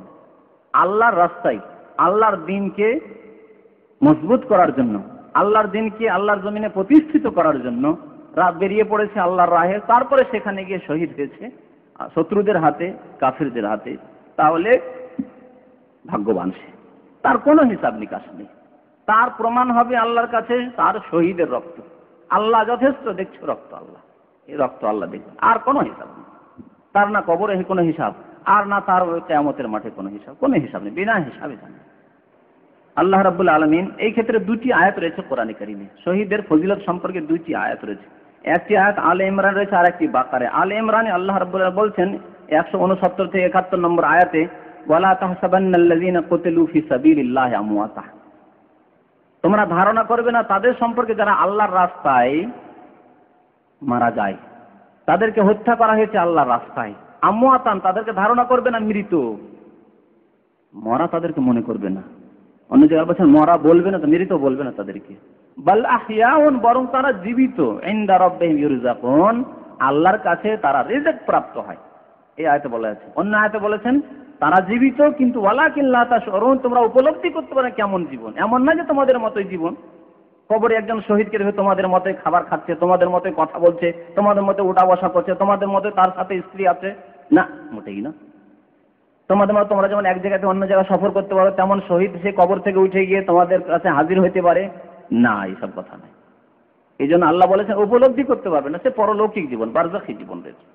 আল্লাহ বলছেন এই আয়াতে, আলে ইমরান আয়াতে, যে বাল আহইয়াউন ইনদা রাব্বিহিম ইউরযাকুন, রবের নিকট তাদেরকে রিজিক দান করে, আল্লাহ রিজিক দান করেন। ফারহিনা বিমা আতাহুমুল্লাহু মিন ফাদলি, আল্লাহ যে ফজল করম দিয়েছেন তাতে তারা খুশি থাকে, বড়ই খুশি থাকে আল্লাহর কাছে। তো শহীদ হওয়া মানে বড়ই ভাগ্যের কথা। কেউ যদি আল্লাহর রাস্তায় জিহাদ করতে গিয়ে শত্রুর হাতে মারা গেল না, কিন্তু সেখানে অসুস্থ হয়ে মারা গেল, সেও ভাগ্যবান, সে সম্পর্কেও হাদিস রয়েছে। নবী মুহাম্মদুর রাসূলুল্লাহ সাল্লাল্লাহু আলাইহি ওয়াসাল্লাম একবার জিজ্ঞেস করছেন, আচ্ছা বলো তো, মা তাউদ্দুনা শাহিদা ফিকুম, তোমাদের মধ্যে শহীদ কাকে তোমরা মনে করো, শহীদ তোমরা কাকে মনে করো? সাহাবীরা বলেন, ইয়া রাসূলুল্লাহ, মান কাতালা ফি সাবিলিল্লাহ ফাহুয়া শাহীদুন, আল্লাহর রাস্তায় কাউকে যদি হত্যা করা হয়, শত্রু মারে, তাহলে সে শহীদ। তখন নবী সাল্লাল্লাহু আলাইহি ওয়াসাল্লাম, ইন্না শুহাদা উম্মতি ইযান লাকালিল, যদি তাই বলো তাহলে তো আমার উম্মতের শহীদের সংখ্যা অল্পই হবে, কজন লোককে শত্রু মারে, অল্প হয়ে যাবে। না না না, এছাড়াও অনেক শহীদ রয়েছে। তাহলে বড় শহীদ, মনে রাখতে হবে, বড় শহীদ সে যাকে শত্রুরা মেরেছে, শত্রুর হাতে যে মারা গেছে আল্লাহ রাস্তায় জিহাদ করতে গিয়ে। তাছাড়া অনেক শহীদ রয়েছে। নবী করিম সাল্লাল্লাহু আলাইহি ওয়াসাল্লাম বলছেন, মান কুতিলা ফি সাবিলিল্লাহ ফাহুয়া শহীদ, আল্লাহর রাস্তায় কাউকে হত্যা করা হয় সেও শহীদ। ওয়া মান মাতা ফি সাবিলিল্লাহ ফাহুয়া শহীদ, আল্লাহর রাস্তায় গিয়ে জিহাদে গিয়ে সেখানে অসুস্থ হয়ে মারা গেল, কোন শত্রুতে তাকে মারেনি, বিছানায় মারা গেল, সে ফাহুয়া শহীদ, সেও শহীদ। ওমান মাতা ফি তাউনে ফাহুয়া শহীদ, কেউ যদি মহামারীতে, তাউন প্লেগ, বসন্ত, কলেরা, ডায়রিয়া, যেগুলি মহামারী, যাতে শত শত লোক মরতে আছে, এই ধরনের অনেক মহামারী রয়েছে, তো মহামারীতে যদি কেউ মারা যায় ফাহুয়া শহীদ, সে শহীদ। ওমান মাতা ফিল বাতনি ফাহুয়া শহীদ, পেটের ব্যাধিতে যদি কেউ মারা যায়, পেটের ব্যথায় বা পেটে কোনো রোগ হলো, ধরতে পারলো বা পারলো না ডাক্তারে, মারা গেল পেটের অসুখে, সেও শহীদ। ওয়াল গারিক ও শহীদ, এবং ডুবে কেউ যদি মারা যায়, সেও শহীদ। অনেকগুলি শহীদের কথা বিভিন্ন হাদিসে বলা হয়েছে, কোন হাদিসে 7টি বলা হয়েছে, কোন হাদিসে 9টি বলা হয়েছে, কোন হাদিসে আরো কম বলা হয়েছে, কিন্তু বিভিন্ন হাদিস মিলিয়ে অনেকগুলি লোককে শহীদ বলা হয়েছে। তারা শরীয়তের দৃষ্টিতে শহীদ, কিন্তু আসলে শহীদ যে আল্লাহ রাস্তায় মারা গেছে, তার মর্যাদা তারা পাবেন অবশ্যই, কিন্তু শহীদ। তবে একটি কথা মনে রাখবেন, যাকে তাকে শহীদ বলা বা যে আল্লাহ রাস্তায় হয়তো শহীদ হয়েছে, তাকেও আমাদের পক্ষ থেকে শহীদ বলে সার্টিফিকেট দেওয়া, এটি নিষেধ রয়েছে। যেহেতু আমরা গায়েবের কথা জানি না, সেই লোক ইখলাসের সাথে, নিষ্ঠার সাথে আল্লাহ রাস্তায় গিয়ে মারা গেছে, না সে লোক দেখানোর কাজে গিয়েছিল, না সে ভ্রান্ত পথে ছিল, শিরক কুফরের উপরে সে মারা গেল, না সে নিজে হয়তো আত্মহত্যা করে মরল। অনেক শহীদ বলছেন আত্মহত্যা করে মারা যাচ্ছে, নিজের দেহে বম বেঁধে আর মরে গেল, দু চারটা শত্রুকে মারল আর মরে গেল, শহীদ।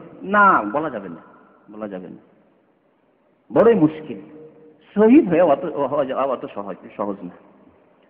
সুতরাং আমাদেরকে কোনো কথা বলতে হবে না। আমরা যেহেতু গায়েব জানি না, আল্লাহ জানেন, আল্লাহ ভালো জানেন। আল্লাহ তাদেরকে শাহাদাতের দরজা দান করুক, এই বলে আমরা দোয়া করতে পারি। আল্লাহ তাদেরকে শাহাদাতের দরজা দান করুক, মর্যাদা দান করুক, যারা এই রাস্তায়, আল্লাহর রাস্তায়, আল্লাহর দিনকে প্রতিষ্ঠিত করার জন্য বা মুসলমানদের থেকে জুলমকে দূর করার জন্য যারা লড়াই করেছে। কিন্তু শহীদ যে কে আল্লাহ রাব্বুল আলামিন ভালো জানেন। অনেক লোক ভ্রান্ত রয়েছে, অন্যায় চলে গেছে, তারা ভ্রান্ত পথে রয়েছে। কি করে সে শহীদ হয়? ভ্রান্ত পথে। তারপরে কেউ যদি মহামারীতে মারা যায়, সেও ভাগ্যবান, যেমন ওই হাদিস তারা জানলেন। পেটের রোগে যদি কেউ মারা যায়, সেও শহীদ। ডুবেও যদি কেউ মারা যায়, সেও শহীদ, এবং তারাও ভাগ্যবান। কেউ যদি ঘরে চাপা পড়ে মারা যায়, ছাদ ভেঙে পড়লো বা দেয়াল ভেঙে পড়লো আর মারা গেল, ঝড়ের সময় ঘর ভেঙে পড়লো, মারা গেল, গাছ পড়ে গেল, গাছের তলায় পড়ে মারা গেল, তাহলে এই ধরনের যতগুলি কেস রয়েছে।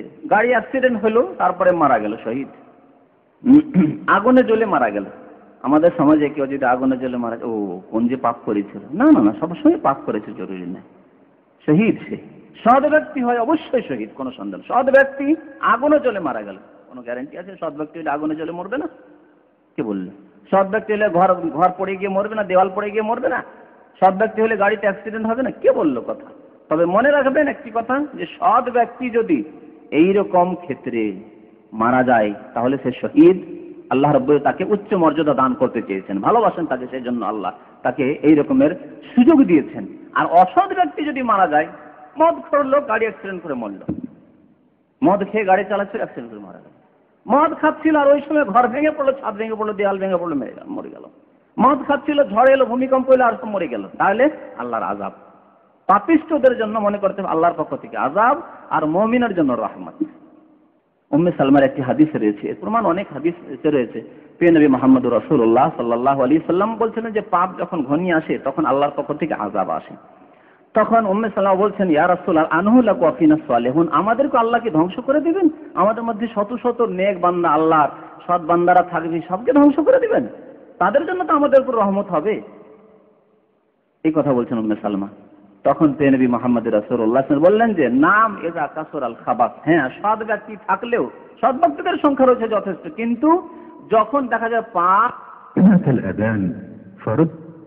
দান খেরাত করেছে, এক্ষুনি দান খেরাত করেছে আর মারা গেল, যে কোনো সৎ কাজের সময় বা সৎ কাজ করেই মারা গেল, তাহলে সে ভাগ্যবান। এ সম্পর্কে প্রিয় নবী মুহাম্মদুর রাসূলুল্লাহ সাল্লাল্লাহু আলাইহি ওয়াসাল্লামের একটি হাদিসে, মান ক্বালা লা ইলাহা ইল্লাল্লাহ, যে ব্যক্তি লা ইলাহা ইল্লাল্লাহ বলল, ইবতাগা ওয়াজহি, আল্লাহ সন্তুষ্টির জন্য, খাতেমা লাহু বিহা, তারপরেই সে মারা গেল, দাখালাল জান্নাত, সে জান্নাতে যাবে। ওমান সামা ইয়াওমান ইবতিগা ওয়াজহিল্লাহ, যে ব্যক্তি একদিন রোজা রাখলো আল্লাহ সন্তুষ্টির জন্য, আর খাতেমা বে সেই দিনই মারা গেল। নফল রোজা সোমবারে রেখেছিলেন, বৃহস্পতিবার রোজা রেখেছিলেন, সেদিনই হঠাৎ করে মারা গেলেন আপনি, তাহলে দাখালাল জান্নাত, সে জান্নাতে যাবে। নেক আমলের অবস্থায় মারা গেল সেই জন্য। ওমান তাসাদ্দাকা বিসাদাকাতিন, কেউ দান খেরাত করলে ইবতিগা ওয়াজহিল, আল্লাহ সন্তুষ্টির জন্য, আর খাতেমা লাহু বি, আর সে অবস্থায় মারা গেল, দাখালাল জান্নাত, সেও জান্নাতে যাবে। মুসনাদে আহমদের হাদিস।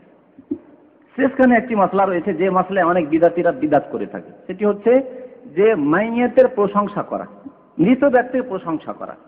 হাদিসে রয়েছে, মৃত ব্যক্তির প্রশংসা যদি নেক সৎ মুমিন বান্দারা করে, তাহলে আল্লাহর পক্ষ থেকে এরা সাক্ষী, ভালো জিনিস। কিন্তু বিদাত কি করা হয়, এই সম্পর্কে বিদাত এই করা হয় কোন কোন এলাকায়, জানি না আপনাদের বিভিন্ন এলাকা আছে কিনা, কিন্তু কিছু এলাকা সম্পর্কে আমাদের কাছে এরকম খবর আছে যে সেই এলাকায় যখন কোনো মানুষ মারা যায়, জানাজা পড়া হয়ে গেল বা তার আগে, জানাজা পড়ার পূর্বেও আর জানাজা দাফন কাফনের পরেও জিজ্ঞেস করে, ভাই তোমরা সবাই মিলে বলো যে লোকটি ভালো, লোকটি সম্পর্কে ভালো সাক্ষী দাও ভাই তোমরা, বলে বিদআত। জবরদস্তি সাক্ষী নেবেন? হ্যাঁ, জবরদস্তি সাক্ষী নেবেন, আর এই সাক্ষী কি গ্রহণযোগ্য? আপনি সবাইকে বলেন, আচ্ছা ভালো বলো, ভালো বলো, তো ওই তো ভালো বলো বলছেন, সেই জন্য হয়তো তারা ভালো বললো, তাহলে অন্তর থেকে তো আর বলবো না। সুতরাং এই সাক্ষী গ্রহণযোগ্য নয়। এই একটি বিদাতি তরিকা আছে, সাক্ষী চাইতে বলা হয়নি, এমনিতে একটি লোক মারা গেছে, ওহো লোকটি মারা গেছে, ইন্না লিল্লাহ, লোকটি খুব ভালো মানুষ ছিল, আল্লাহ তাকে জান্নাতবাসী করে। অন্তর থেকে যে কথা বেরোলে একজন সৎ ব্যক্তি, মুমিন ব্যক্তি, এটি হচ্ছে আসল সাক্ষী। আর লোকজনকে বললেন যে হ্যাঁ এই যে লোক মারা গেছে, এই সম্পর্কে ভাই আপনারা ভালো কথা বলেন, একটু একটু ভালো সাক্ষী দেন তো দেখি। আসলে বলে হ্যাঁ লোক ভালো, লোক ভালো না, একেতে বিদাত, এই তরিকা নবী করিম সাল্লাল্লাহু আলাইহি ওয়াসাল্লামের ছিল না যে তোমরা সাক্ষী দাও, তোমরা সাক্ষী দাও, এই কথা নবী সাল্লাল্লাহু আলাইহি ওয়াসাল্লাম বলেন এই বিদাত। আর এই সাক্ষী অন্তর থেকে হয় না, সেজন্য এই সাক্ষী গ্রহণযোগ্য নয়। বিদাত তার সাথে সাথে গ্রহণযোগ্য নেই, এই তরিকায় সাক্ষী নেওয়া নেই। তবে মৃত ব্যক্তি যদি প্রশংসা করা হয় সৎ ব্যক্তিদের পক্ষ থেকে, নামাজি, পরেশগার, আল্লাহওয়ালা, ভালো মানুষেরা সাক্ষী দিচ্ছে, তাহলে ভালো। আর বেনামাজির যে সাক্ষী দেয় লোকটি ভালো ছিল, আমাদের সাথে লোকটির ব্যবহার ভালো ছিল, সব বেনামাজি আশা বলছে এই লোকটি খুব ভালো ছিল, এর বিহেভ খুব ভালো ছিল, ওদের কাছে নামাজ ছাড়া তো কোনো ভ্যাক্ত নেই, যেহেতু তারাই বেনামাজি, সুতরাং তারা প্রশংসা করলে আল্লাহ কবুল করবেন? অনুমতি না, মোটেই না। সৎ ব্যক্তি যারা আল্লাহওয়ালা ব্যক্তি, তারা যদি কোনো মানুষকে সার্টিফিকেট দেয় যে লোক ভালো, তাহলে আল্লাহর কাছে গ্রহণযোগ্য। এই সম্পর্কে বেশ কিছু হাদিস রয়েছে। একটি হাদিসে রয়েছে যে নবী করিম সাল্লাল্লাহু আলাইহি সাল্লাম এক জায়গায় বসেছিলেন, এই অবস্থায় একটি জানাজা চলে গেল। জানাজা নিয়ে লোকেরা গেল রাস্তা দিয়ে, সাহাবীরা প্রশংসা করতে লাগলেন। আলোচনা হলো যে কে লোকটি, অমুক লোকটি মারা গেছে। লোকেরা বলতে লাগলো, নিজে থেকে বলতে লাগলো যে লোকটি খুব ভালো, ভালো মানুষ। নবী করিম সাল্লাল্লাহু আলাইহি ওয়াসাল্লাম বলেন ওয়াজাবাত, তার জন্য ফরজ হয়ে গেল, ওয়াজিব হয়ে গেল, ফরজ হয়ে গেল। তারপরে কিছুক্ষণ পরে আর একটি জানাজা চলে যাচ্ছে। নবী সাল্লাল্লাহু আলাইহি ওয়াসাল্লাম জিজ্ঞাসা করেন কারা জানাজা? বলছে অমুকের জানাজা। লোকেরা বলতে না লোকটি ভালো নয়, লোকটি ভালো নয়, লোকটির কর্ম ভালো ছিল না, আমল ভালো ছিল না। নবী সাল্লাল্লাহু আলাইহি ওয়াসাল্লাম বলে ওয়াজাবাত, এর জন্য ওয়াজিব হয়ে গেল, ফরজ হয়ে গেল। সাহাবীরা শুনে অবাক হলেন যে আগের যে গেল তার ভালো প্রশংসা করা হলো, তাও আল্লাহ রাসূল বলেন ওয়াজাবাত, ওয়াজিব হয়ে গেল। আর এই লোকটি সম্পর্কে খারাপ মন্তব্য করা হলো, তাও বললেন আল্লাহ রাসূল যে ওয়াজিব হয়ে গেল। কি ওয়াজিব হয়ে গেল ইয়া রাসূলুল্লাহ? বুঝতে তো পারলাম না কি ওয়াজিব হয়ে গেল, কি বললেন আপনি? তা তো বুঝতে পারলাম না। প্রিয় নবী মুহাম্মদুর রাসূলুল্লাহ সাল্লাল্লাহু আলাইহি ওয়াসাল্লাম বললেন যে দেখো আগের লোকটি যে গেল সেই লোকটি সৎ, আর তোমরা বলে লোকটি ভালো সৎ, সেই জন্য ফেরেশতারা তো তোমাদের সাথে আমিন আমিন বলে, ফেরেশতারা তোমাদের সাপোর্ট করে, আমিন বলে। তোমরা ভালো কথা বললে ফেরেশতা আমিন বলে, আল্লাহ এই কথা গ্রহণ করো। আর তোমরা আল্লাহর পক্ষ আনতুম শুহাদাউল্লাহি ফিল আরদ, তোমরা আল্লাহর জমিনে আল্লাহর সাক্ষী, সৎ বান্দা তোমরা, সাহাবায়ে কেরামদের সাক্ষী। এটি কোনো ফাসিকদের সাক্ষী নাকি?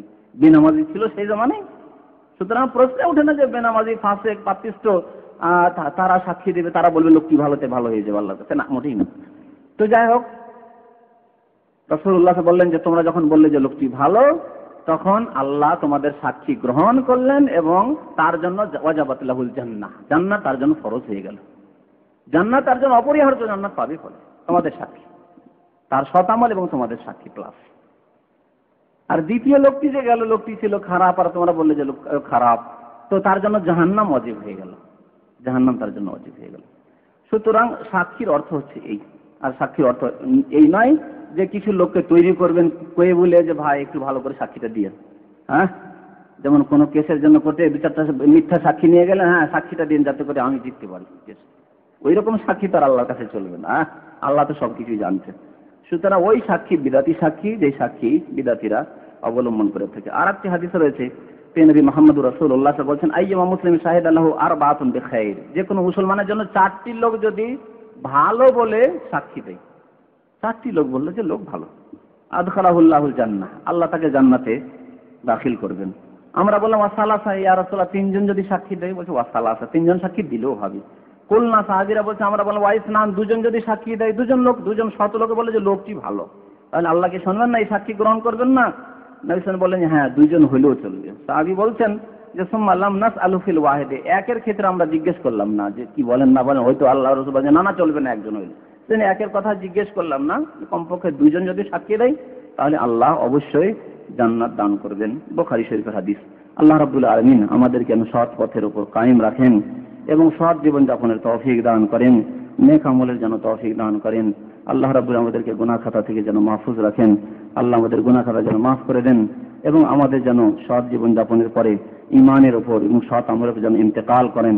আমিন। সাল্লাল্লাহু আলা নবিয়িনা মুহাম্মদ ওয়া আলা আলিহি ওয়া সাহবিহি আজমাইন। আমাদের এক ভাই বলেছেন যে আমি খুব অসুস্থ, দয়া করে আমার জন্য একটু দোয়া করবেন, আল্লাহ যেন তাকে শিফা দান করেন। বলেন আমিন। আল্লাহুম্মা শফিহু শিফান কামিলা লা বাসা তাহুরুন ইনশাআল্লাহ। আল্লাহ রাব্বুল আলামিন শিফা দান করবেন ইনশাআল্লাহ তাআলা। আল্লাহ রাব্বুল আলামিন সওয়াব দান করবেন।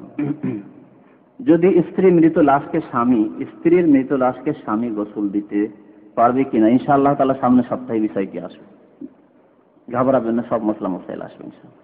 স্বামী স্ত্রীকে গোসল দিতে পারে, স্ত্রী স্বামীকে গোসল দিতে পারে, ইনশাআল্লাহ পারে, হাদিসের প্রমাণ আছে এবং সামনে সপ্তাহে আলোচনা হবে। না না না, মুশরিকের জন্য কোনো শাফাত নেই। মুশরিকের জন্য নবীর শাফাত হবে না, তো এই ছেলে তো শাফাত, ছেলের কি করে শাফাত কবুল হবে যদি নবীর শাফাত কবুল নয় আবু তালেবের জন্য? হ্যাঁ, ইব্রাহিমের শাফাত যদি আজরের জন্য না হয়, কোথায় আছেন আপনি? মুশরিকের জন্য কোনো শাফাত নেই। খারেজি যারা হযরত আলীর জামানায় ইসলাম থেকে বেরিয়ে গেছিল এবং যারা ইসলামিক রাষ্ট্রনেতার আনুগত্য করে না, তারা খারেজি যুগে যুগে। এখনো যদি কোনো ইসলামিক দেশ রয়েছে আর সেই ইসলামিক দেশের আনুগত্য না করে বিরুদ্ধাচরণ করছে বা ষড়যন্ত্রে লিপ্ত, তারা খারিজ। তাকে ভাই দোয়া চেয়েছেন, কোন সমস্যা রয়েছেন, আল্লাহ তার সমস্যা যেন দূর করে দেন, আমিন। আল্লাহ রাব্বুল আলামিন আমাদের প্রত্যেকের সমস্যা যেন দূর করে দেন, আমিন। কোন নামাজি মহিলা যদি ডেলিভারি কেসে মারা যান, তবে তিনি কি শহীদের মর্যাদা পাবেন? হ্যাঁ, তিনি শহীদের মর্যাদা পাবেন। এটি বলা হয়নি, গুরুত্বপূর্ণ কথা। আসলে এটি ওই হাদিসগুলিতে আছে, কিন্তু তাড়াতাড়ি করতে গিয়ে ছুটে গেছে আমার কাছে। ওয়াল মারআতু তামুতু বিজামিন শাহীদ, হাদিসে আছে যে মহিলা ডেলিভারি অবস্থায় মারা যাবে, প্রসব বেদনায় মারা যাবে, সে শহীদ। এবং শুধু তাই নয়, একটি হাদিসে রয়েছে যে ওই যে ছেলে যে পেটেই থেকে গেল, অর্থাৎ পেট থেকে সে প্রসব হলো, সেই ছেলে তার যে নাড়ি রয়েছে, নাড়ি, ওই নাভিতে লাগা যে নাড়ি থাকে, নাড়ি দিয়ে টেনে নিয়ে যাবে তাকে জান্নাতে। এই হাদিস আছে, ইয়াজুরু বিসারারি, তার যে নাড়িটা রয়েছে ওই নাড়ি দিয়ে টেনে নিয়ে যাবে তার মাকে। এই ফজিলত রয়েছে। অফিসে কাজ করার সময় কোরআন তেলাওয়াত করবেন যদি আপনার বসের পক্ষ থেকে অনুমতি থাকে। শোনাতে তো সময় লাগবে, শুনছেন আর কাজ করতে পারছেন, তাহলে তো অসুবিধা নেই। যে কাজও চলতে আছে আর শুনতে আছেন, ঠিক আছে। কিন্তু শুনলে কাজের ডিস্টার্ব হয় আর কাজ করলে শোনার ডিস্টার্ব হয়, তাহলে না, দুটো কাজ করা যাবে না। যদি অনুমতি থাকে যে আপনি কোরআন তেলাওয়াত করেন, কাজ আপনার হচ্ছে শুধু টেলিফোন রিসিভ করা, আপনার দায়িত্ব হচ্ছে টেলিফোন করা, তো অসুবিধা নেই। টেলিফোন আসলে তখন কোরআনটা রেখে দিলেন, কোরআন পড়তে আছেন, কোরআন শুনতে আছেন, কোনো অসুবিধা নেই। আপনি যেখানে আপনি পয়সা নিচ্ছেন, বেতন নিচ্ছেন, সেই কাজটি আপনার ফরজ, সুতরাং সেই ফরজ ছেড়ে দিয়ে নফল করবেন, তা চলবে না। আপনি বলবেন যে আমার এখন চাষের সময়, একটু চাষের সালাতুল জোহা পড়ে নি, সকাল 10টার সময় 2 রাকাত 4 রাকাত নফল নামাজ পড়ে নি, চলবে না যদি আপনার ফরজ কাজ থাকে। আর কাজকর্ম নেই, আপনার কাজই হচ্ছে শুধু আপনার অফিস জোগানো, অফিস দেখাশোনা করা, কোনো কাজ নেই, বসে থাকা কাজ, অসুবিধা নেই। নামাজ পড়তে হয়তো মালিক দেখলো, ভালোই মনে করলো, খারাপ বলবে না, অসুবিধা নেই। কাবিরা গুনার কারণে যদি জাহান্নাম ওয়াজিব হয়ে থাকে তবু নিতে পারবে। কাবিরা গুনার ক্ষেত্রেই শাফাত। কাবিরা গুনাহ, মিথ্যা কথা, জেনা, ব্যভিচার, চুরি, ডাকাতি, কাবিরা গুনাহ। রোজা ছুটে গেছে, হয়তো হজ ফরজ ছিল, হজ ছুটে গেছে, যাকাত দিতে পারেন, ছুটে গেছে, এই ধরনের সুদ, ঘুষ, যেগুলো কাবিরা গুনাহ। কাবিরা গুনার ক্ষেত্রেই শাফাত রয়েছে, তবে বান্দার হকের ক্ষেত্রে না, আল্লাহর হকের ক্ষেত্রে। আর বাকি শিরকের ক্ষেত্রে কোনো শাফাত নেই, মানে মুশরিকের জন্য সুপারিশ চলবে না আল্লাহর কাছে। স্বামী কিতাব, হাদিসও নয়, কোরআনও নয়। আপনি তো বলেছেন স্বামী কিতাব, না ফাতাওয়ার কিতাব। জি হ্যাঁ, ফাতাওয়ার কিতাব। সে স্বামী কিতাবটি কোরআনও নয়, হাদিসও নয়, তাতে সবকিছু আছে, কোরআন হাদিস বাদ দিয়ে আর কি শুনবেন? যেমন বেহেশতি জ্বর, কোরআনও নয়, হাদিস নয়। ফিকহের কিতাব, ফিকহ মানে কি বুঝেন? আলেম ওলামাদের মতামত। এখন আপনার জন্য আল্লাহ কি ফরজ করেছেন? আল্লাহর আনুগত্য, রসুলের আনুগত্য, না আলেম ওলামাদের মতামত মানতে হবে? আল্লাহ রসুলের আনুগত্য। আল্লাহ রসুলের কথাই যদি থাকে, চাইনি আমি তো আমার বক্তব্যে তো প্রত্যেকটা যে বিষয়ে 2টি করে 3টি করে হাদিস পেশ করেছি। আপনাকে শুধু বলছি, একটি হাদিস আপনাদের মুরব্বীদেরকে, হুজুরদেরকে আনতে বলেন। যে বিদাতিরা উচ্চারণ করে নিয়ত করে, তাদেরকে মাত্র একটি হাদিস আনতে বলছি, যে উচ্চারণ করে নিয়ত নবী সাল্লাল্লাহু আলাইহি ওয়াসাল্লাম করেছেন বা করতে বলেছেন বা কোন সাহাবী করেছেন। আরো বলছি, ইমাম আবু হানিফা করেছেন, এর দলিল নিয়ে আসেন। আর স্বামী তো এই মোহাম্মদ বিন আব্দুল্লাহের জামানায় স্বামী ছিল এই শাম দেশে, এই 150-200 বছর আগে। 150-200 বছরের আগের বিদআতের আমল করবে না, 1400 বছরের কোরআন হাদিসের আমল করবে না। প্রথম কথা, অনেক ফেরেশতা রয়েছে, মালাকুল মত একজন নয়। যেমন আমাদের দেশে অনেকের ধারণা যে মালাকুল মত একজন বসে আছে আর পৃথিবী একটা রুটির মতো। অনেকে বলে, আমরা ছোটকালে ওয়াজ মাহফিলে শুনেছি, বক্তাদের অনেক আজব কথাবার্তা আছে, যে পৃথিবীর রুটির মতো। একটা রুটি, যেমন রুটি এদিক থেকেও খান, ওই দিক থেকেও খাচ্ছেন, ওই দিক থেকেও খাচ্ছেন, যদিও সুন্নতের খেলাফ, একদিক থেকে খাওয়া সুন্নত, কিন্তু এই দিক থেকেও খাচ্ছেন, ওই দিক থেকে খাচ্ছেন, ওই রকম মালাকুল মত বসে আছে, আর এই দিক থেকেও নিচ্ছে, ওই দিক থেকেও নিচ্ছে, ওই দিক থেকেও নিচ্ছে, আর এইভাবে রোগ কবুল করছে, দান কবুল করছে। এটা বাজে কথাবার্তা। বরং কোরআনের প্রমাণ আছে, তাওয়াফাতহু রাসূলুনা। কোরআন আল্লাহ বলেছেন যে আমার অনেক ফেরেশতা রয়েছেন, যেসব ফেরেশতারা ওয়াফাত দিয়ে থাকে, মৃত্যু দিয়ে থাকে। সুতরাং মালাকুল মত হচ্ছে যে চিফ, সে ডিপার্টমেন্টের চিফ, কথা বুঝতে পারছেন। আর বাকি তার অনেক সহচর ফেরেশতা রয়েছে যারা এই কাজে নিযুক্ত আছে। তাছাড়া একজন ফেরেশতার আল্লাহ অনেক শক্তি দিয়েছেন, সীমাহীন শক্তি আল্লাহ ফেরেশতাদেরকে দান করেছেন। যদি জিবরাইল আলাইহিস সালাম আসল রূপে যখন নবী সাল্লাল্লাহু আলাইহি ওয়াসাল্লামের কাছে একবার দুইবার আসেন, তখন দেখা গেছে ওয়ালাহু সিত্তুমিয়াতু জানাহ, 600টি তার ডানাই ছিল, 600টি ডানা। আর যখন আসাদ সাদ্দাল ওফক, মনে হচ্ছে একটি প্রান্ত ঘিরে নিয়েছে, মানে পূর্ব দিকে তাকালে মানে পূর্ব দিকে পুরোটাই জিবরাইল, আর জিবরাইল কিছু নজর আসছে না। যেমন আমরা ফাঁকা মাঠে তাকালে আকাশ আর আকাশ, তাছাড়া আর কিছু দেখা যায় না, ঠিক তেমনই জিবরিল ছাড়া আর কিছু দেখা যাচ্ছে না ওই দিকটায়। একটি ফেরেশতা যদি এইরকম হন, তাহলে মালাকুল মত ওই রকমেরই ফেরেশতা। বড় প্রশ্ন। আমার মানে নাম চেঞ্জ করে পাসপোর্ট বানানো বাংলাদেশে সবচেয়ে বেশি হয়। আমার অভিজ্ঞতায় যেটা বলছি, বাংলাদেশে সবচেয়ে বেশি হয়। এই ক্ষেত্রে যদি কারো পাসপোর্ট জালিয়াত করে থাকেন, এখানে তো আপনি স্পষ্ট করেন, অনেকে পাসপোর্ট জালিয়াত করে আসে। পাসপোর্ট আপনার না, একজনকে যে ছুটিতে তারপর এলো না, ছবি আপনার ঢুকিয়ে দেওয়া হয়েছে, নামটি অন্য লোকে, তাহলে হারাম। তাহলে আপনার এই নাম ব্যবহার করা হারাম, এই পাসপোর্ট ব্যবহার করা হারাম, আপনার খেয়ানত কাবিরা গুনাহ করছেন। আর যা আপনি বেতন সেতন পাচ্ছেন, ইনকাম করছেন এখানে, সবগুলি হারাম, রিজিক হারাম। আপনার ভালো করে শুনে রাখেন। একামা যদি জালিয়াতি করেন, আমি জেলে আমি প্রতি শনিবারে বক্তব্য যাই, অধিকাংশ 50 জন কাছাকাছি বাংলাদেশি আছে, তো তাদের মাঝে বক্তব্য করতে গিয়ে আমি মাঝে মাঝে খোঁজ খবর নিই, 10 মিনিট 15 মিনিট ওদেরকে বলতে দিই। কারণ সবসময় যদি নিজের কথা বললে মনে শান্তি হয় না, তাদের কথা প্রথম 10 মিনিট শুনি।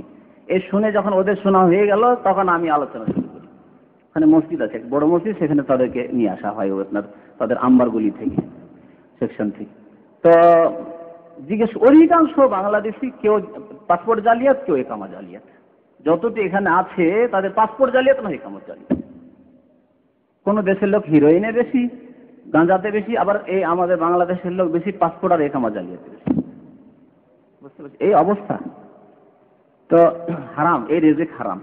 বাকি কথা হলো যে ওখানে হয়তো ভিসায় নাম ওইভাবে গিয়েছে, এখন ওই নাম ছাড়া আপনি আসতে পারছেন না, নাম আমরা পরিবর্তন করে দিলেন, বা আপনার নামে কোনো অসুবিধা ছিল সেই নাম দিয়ে পাসপোর্ট করতে, তো সেই জন্য আপনি নাম চেঞ্জ করেছেন, তাহলে কোনো অসুবিধা নেই। তাহলে আশা করি কোনো অসুবিধা নেই। কিন্তু জালিয়াত করে যদি এসে থাকেন, তাহলে অসুবিধা আছে। মা মারা গেছেন, বাবা মারা গেছেন, আল্লাহ তাদেরকে জান্নাতবাসী করেন, আমিন। আল্লাহ রাব্বুল আলামিন আপনাকে যেন সুখে রাখেন ইনশাআল্লাহ তাআলা। আল্লাহ রাব্বুল আলামিন বাবা মায়ের জন্য আপনার যে করণীয় রয়েছে করার জন্য তৌফিক দান করেন, আমিন।